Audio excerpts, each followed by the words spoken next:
He had his gun, so he just swung it open. I start to notice that, the atmosphere feels a little bit weird.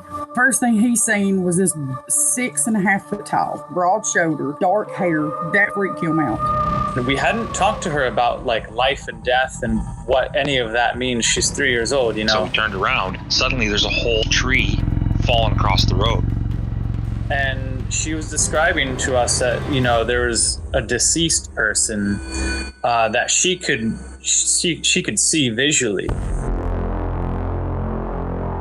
You're listening to Cryptid Clues, where we tackle the ever-expanding history and mystery of monsters and supernatural madness every Monday and Friday. You can find us at CryptidClues.ca for more information, or even check out exclusive content such as interviews and D&D campaigns at patreon.com/CryptidClues.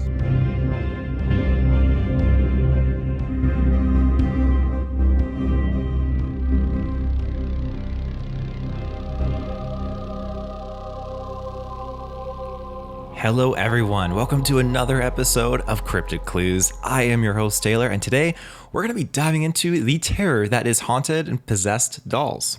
However, before we get into that, a couple of plugs. You can find us on our website, CryptidClues.ca, our social media platforms, Twitter, YouTube, and Facebook, as well as our Patreon, where you can get ad-free early episodes there. Additionally, if you want to say hi or send us a message, shoot us an email at cryptidclues@gmail.com. Now, be sure to check out our main feeds as we got our preview for part 2 of Reuben's Haunt of the Grassman campaign. It's going to be dropping in the next couple of weeks on all our feeds. It's such a good time, I can't stress it enough, and we wanted to share some more of that with you guys. However, the remaining parts will be available only on our Patreon moving forward, and including the remainder of part 2. So, without further ado, let's get into this. Now, I'm a little early because Halloween is next month and I'm already diving into this kind of spooky stuff, but I couldn't help myself. The color of the leaves has changed and I'm ready for the season. I already started getting into some horror films and we're not even in October. Now, haunted dolls though, this is something that's been around for a significant amount of time and more recently publicized in films and TV shows. I'm sure you all know Chucky and such, and one doll that I want to talk about, thanks to specifically the Conjuring films, is the Annabelle doll.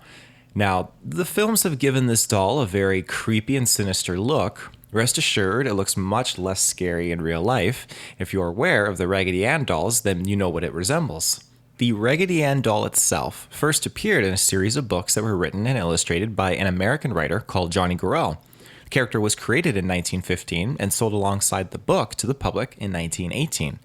Now, the story with Annabelle, and I mean the original story that was adopted into the Conjuring films, and according to the Warrens, Ed and Lorraine Warren, a student nurse named Donna had received the doll back in 1970 from her mother.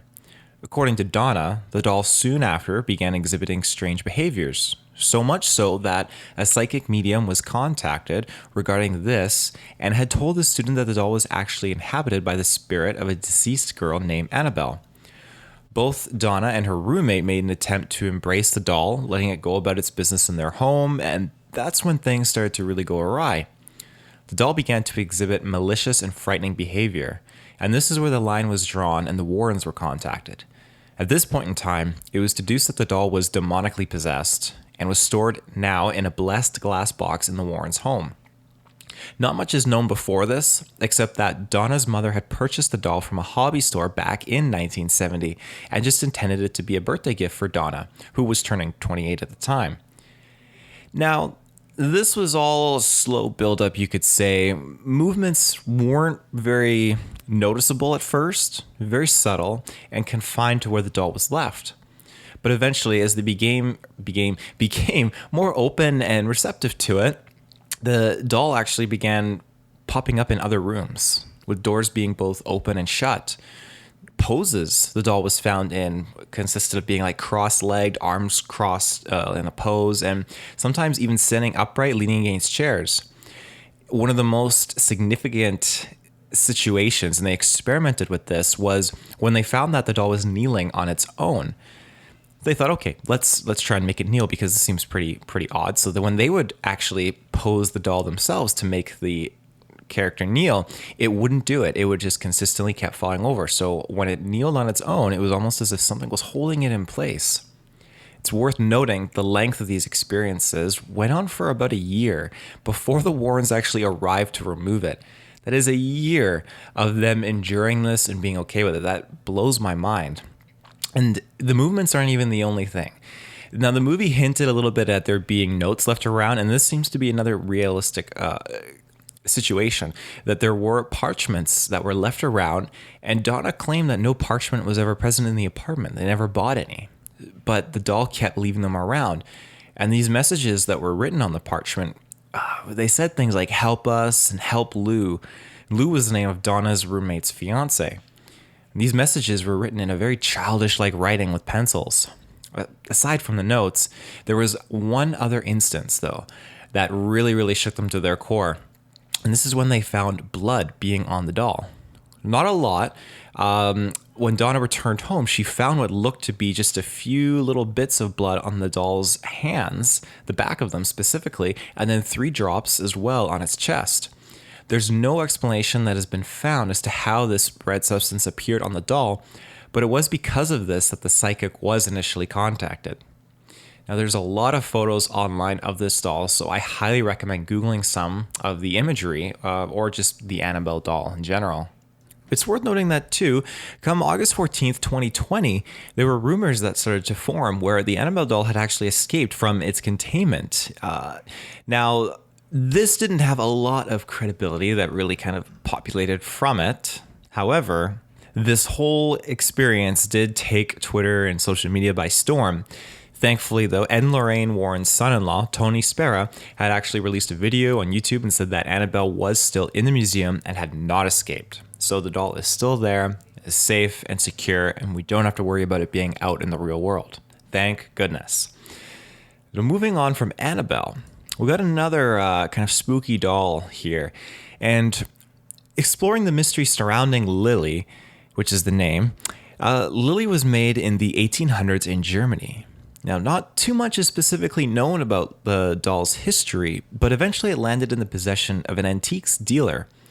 This man had found it in an old-fashioned chest, and this proved to be regretful, as the gentleman began experiencing reoccurring nightmares about a little girl who had a very bad accident. Now, it got so bad for this man, he decided just to get rid of it in his antique store, but these abnormalities didn't end there.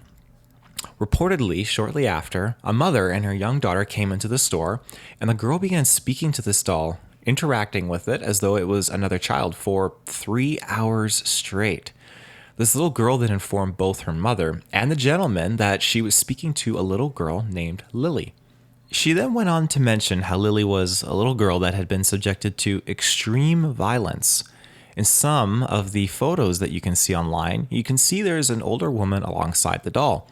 And as she puts it, when she had to physically touch the doll to get her down off of a shelf up high, she immediately became panicked and looked flushed. She kept repeating over and over that, I quote, "I must wash my hands, I must wash my hands," end quote, and then started feeling sharp pains in her stomach. Now, this doll currently resides at the Haunted Museum in Las Vegas. It's also worth noting, Lily is made with real human hair. When you look at these photos online, a lot of people report that when they approach Lily, they can feel an energy emanating from the doll. When I was looking a little bit more in, I couldn't see anything of violence or very terrifying demonic kind of activity. It just seems like people can feel this energy. And then we have this case where the younger person was able to actually interact to a certain degree. It is comforting knowing that when these dolls do start exhibiting these kind of things, that they do seem to be kept under, I guess, lock and key is the right term, or in a protective encasement to prevent any significant paranormal occurrences, nothing demonic, nothing too terrifying to individuals nearby. And it seems to be the case with these museums as well that seem to hold on to all of these haunted items. But I digress. Moving on, we have another haunted doll, and this one is called Okiku. And this one has a little bit of a sentimentality to it, I would say. So this begins in 1918. There's a young man who bought the doll for his 2-year-old sister. Now, At this time, while technology and other forms of New World practices became more prominent around the world, Japan was still, and still is to this day, a place that holds true to its culture, folklore, practices to help remedy things such as monsters, spirits, and other unsavory types of occurrences. This is a culture that relies on rituals and special techniques to help alleviate these sorts of occurrences. This is something that I don't think we really incorporate into our North American culture very well. I think it's this way or the highway, and that way is usually, if it's significantly bad, I imagine you could reach out to the church to a degree, or even paranormal experts. But then I don't know for sure what paranormal experts are going to do. They come in, they collect the evidence, and they move along, but it does depend on your location as well. In this part of Canada where I'm at, a lot of the buildings are pretty modern, so we don't necessarily have a lot of history. I mean, it goes back maybe 100 years, some of these buildings. Now, don't get me wrong, there are some farms and buildings that do go back even further than that, but a lot of the things in town, a lot of the things surrounding towns are pretty modern, and so they don't have a lot of that kind of history to them, like more back east of Canada, and then other prolific parts of the world as well, with much more history and culture, like Japan. I digress. Let's get back into this. So now, this man's name was Aikichi Suzuki. I hope I'm pronouncing that right. And he purchased the doll in Sapporo. And fun little fact here, Sapporo was the largest city north of Tokyo, and as of 2015, has a population of 1.9 million people. Having purchased it from a local shop, however, Suzuki returned home and gifted the doll to his little sister. Now, as you can guess, the two became inseparable. She treated it almost like a little sister, and it became her all-time favorite new toy. And this is when she actually started calling it Okiku, which was her own name. Unfortunately, a year later in 1919, Okiku passed away from yellow fever, and the plan was to bury the doll with Okiku, but it never happened. Instead, it was placed in the family's altar, which is common for Japanese families to honor the deceased. However, this is where things started to go wrong. The family began noticing the doll's hair was actually growing in length, beyond its shoulders. Now, when it was first purchased, the hair was trimmed in a traditional style, stopping at shoulder length. Now, the hair kept growing and growing down to its waist, getting scruffy, even changing colors slightly. And then at night, the family started to dream things. And this was often followed by the doll mysteriously appearing at their bedside the following morning. Now, before I continue on, I'm just going to jump to a quick ad break, and we'll be right back. And we're back. So between lights turning on and off, banging throughout the house, and noises plus strange voices even being heard throughout the home, these things all became more prominent as specific dates got closer, notably her birthday and her death day. Finally, in 1938, the family decided to pack up and move into a new district. Now, they became much more used to the doll and its ongoings. They were also at this point told by a spiritual individual that their daughter's soul was now possessed inside the doll Okiku. They were afraid that if they were to move away from their home, that it would weaken the spirit state and the soul of their daughter being inside the doll, so they decided to leave it behind with a local temple. This temple was already very well aware of the doll's tendencies, and so once they took ownership of the doll, they began to experience their own array of occurrences and could corroborate and back up the fact with the family's claims that these things were indeed true. Now, she is on display in a little wooden box at the Manenji Temple in the town of Iwamizawa, Hokkaido, Japan. She's become quite a prominent tourist attraction, but so too have her powers, as not only the priests, but many others who even visit her claim to have dreams relating to the doll.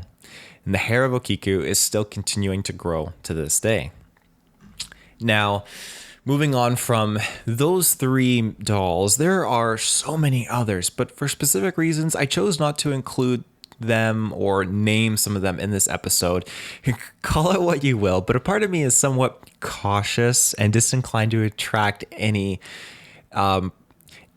energy that may be vibing out there. I definitely suggest Google it and take a look and read through some yourselves, and you'll find some very, very spooky cases. Now, It's amazing how well the market is for possessed dolls right now. If you check out eBay, the listings are quite stacked, and this is something that could be totally fake. And I could put up a toy and say that it's possessed, lots of activity, $15, because a lot of those dolls are $15. But then when you look at the ones that are like 300, is this someone just trying to cash in, or is it something that's really got some weird stuff going on? And this is where it would be interesting to conduct an experiment. And I might pitch this to Reuben that we dabble in, but heck, if that happens, the last thing the world needs is two rookie podcast hosts trying to learn more about this mysterious subject, unleash something, or do something stupid and dangerous because we don't know what we're doing. That's like finding a loaded gun as you're like a kid and just like waving it around. Like, you have to be so careful with these things. So that's why I'm extremely hesitant, but my curiosity is definitely there. But let's talk a little bit about why these items get haunted. Many people are probably used to thinking that, hey, this place or location is haunted, when it goes so much further beyond that. People get haunted, and as we've talked about it so far, items all fall into the haunting category. Now, don't be fooled with curses. Some items can hold on to these things and be dangerous when you touch or open them. And I know a few people who have had encountered cursed items and actually had to have them cleansed by professionals. But when items get haunted, this is the general occurrence of a spirit or altered state of consciousness latching onto a specific item. And as we discussed earlier, that reason could be sentimentality and attachment, like to a doll, or perhaps anger, sadness, and pain. Now, this isn't a proven thing, but just basic research and an observation that I have performed. When you see people and children that form these very powerful bonds to these specific items, it's like a conduit, you could say. And I think that's a very, very powerful tool. And that, like I said, can be imbued and embodied with lots of love and passion, or a lot of hate and anger and pain. And I'd prefer the love over the pain. But this is another reason why when you go to secondhand stores and thrift stores, you need to be very, very careful. And as much as I love going to pawn shops and secondhand stores, and there's so many very cool items and everything, but you don't know the history on some of these things. And kind of touching back on the item that had the curse, one of these individuals that I know, when they purchased one of these items from a secondhand store, turned out to be cursed. And they were fine. Nothing significant happened, but that's when they brought it to their colleague, and they had the item cleansed and everything was fine. But you just need to be careful and exercise caution when you put yourselves into these situations.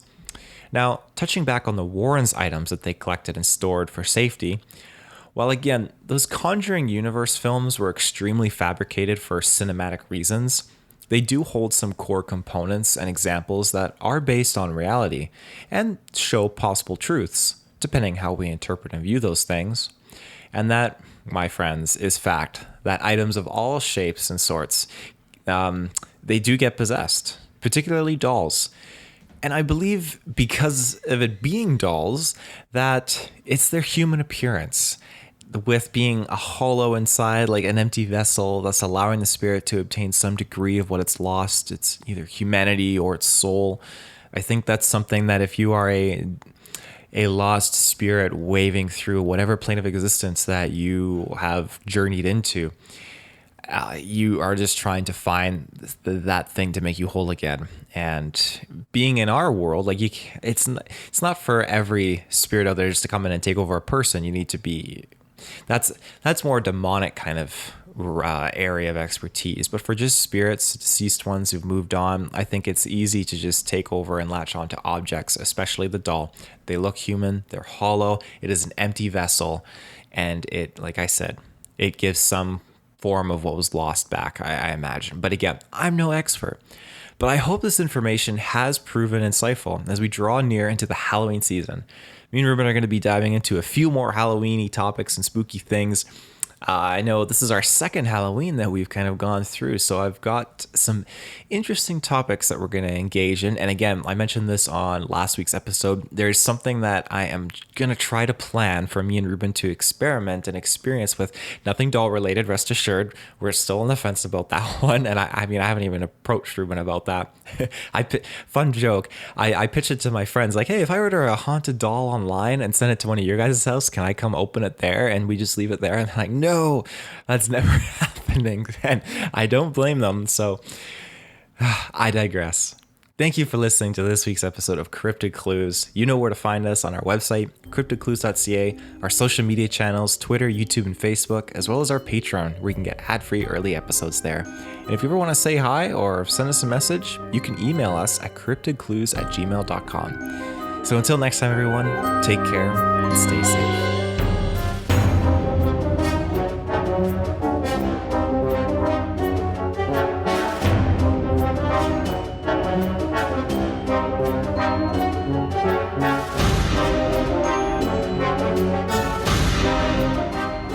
Thank you.